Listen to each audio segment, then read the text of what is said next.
Assalamualaikum warahmatullahi wabarakatuh. Perkenalkan, nama saya Nelda Kurniati dengan NPM 214122025. Di sini saya akan menjelaskan tentang prinsip-prinsip manajemen risiko. Prinsip-prinsip manajemen risiko adalah pedoman atau aturan yang digunakan dalam proses identifikasi, evaluasi, dan pengelolaan risiko dalam suatu organisasi.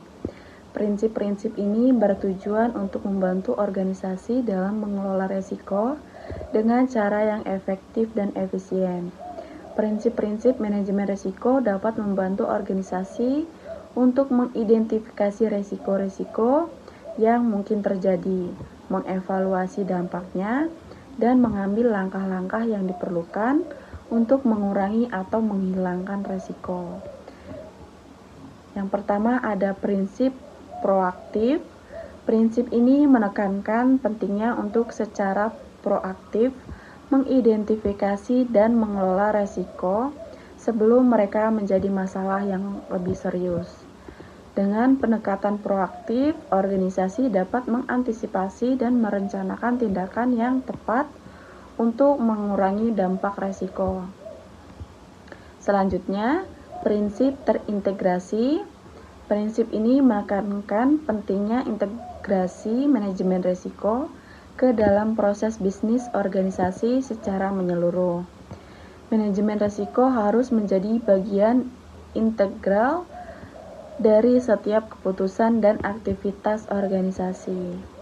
Selanjutnya ada prinsip berkelanjutan.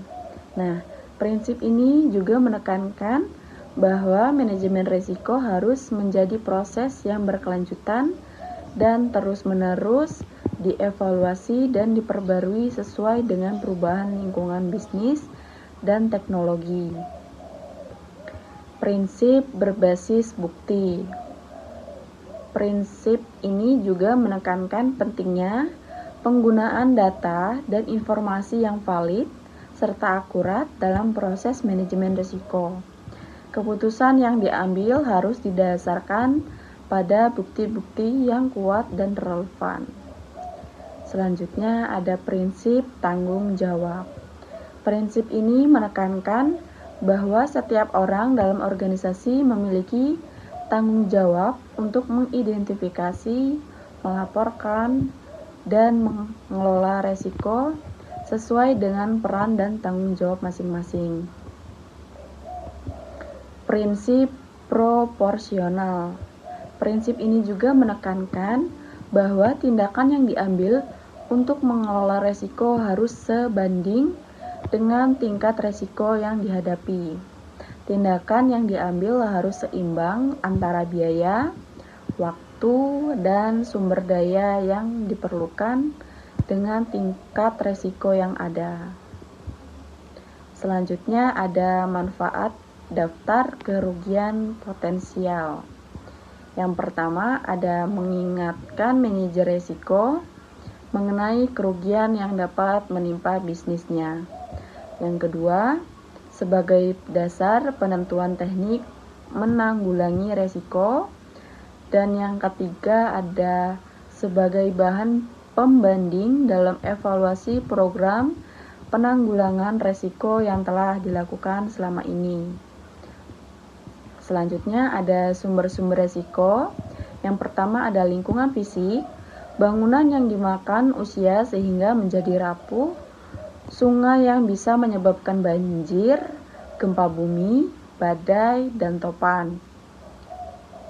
Selanjutnya ada lingkungan sosial, kerusuhan sosial, demonstrasi, konflik dengan masyarakat lokal, pemogokan pegawai, pencurian, dan perampokan.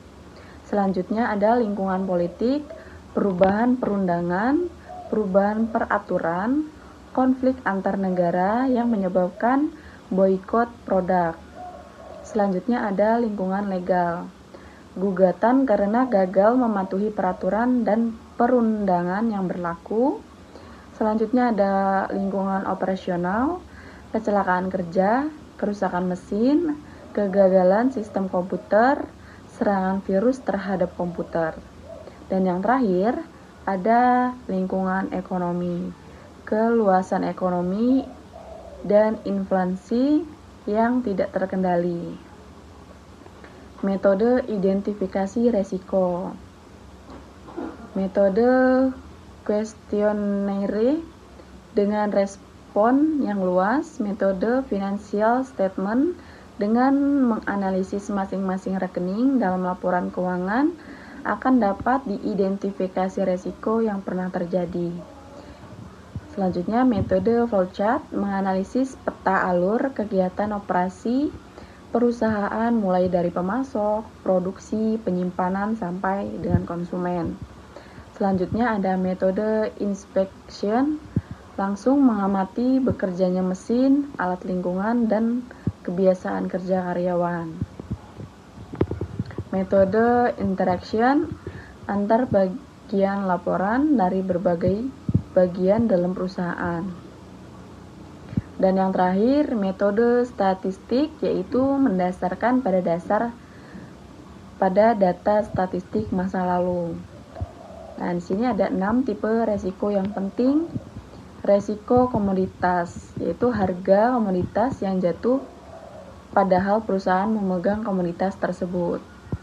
Selanjutnya, resiko cuaca yang tidak menguntungkan sehingga mengacaukan panen dan kemudian menurunkan volume pertanian yang dikirimkan oleh perusahaan. Resiko counterplay perusahaan gagal memenuhi kontraknya terhadap perusahaan.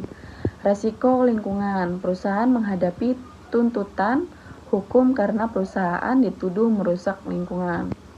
Resiko persediaan yang dipegang mengalami kerusakan. Yang terakhir, resiko kredit. Counterplay, gagal bayar kepada perusahaan. Selanjutnya ada klasifikasi kerugian resiko. Property losses, kerugian hak milik, yaitu kerugian langsung yang berhubungan dengan kehilangan harta. Kerugian tak langsung yang berhubungan dengan biaya untuk membersihkan harta yang rusak. Dan yang terakhir, kerugian pendapatan akibat tidak berfungsinya harta yang rusak. Selanjutnya, liability losses, kerugian karena adanya kewajiban mengganti kerugian pihak lain, misal biaya perawatan konsumen yang keracunan produk kita. Mungkin itu saja yang dapat saya sampaikan. Apabila ada salah kata, saya mohon maaf. Dan kepada Allah saya mohon ampun. Saya akhiri. Wassalamualaikum warahmatullahi wabarakatuh. Thank you guys.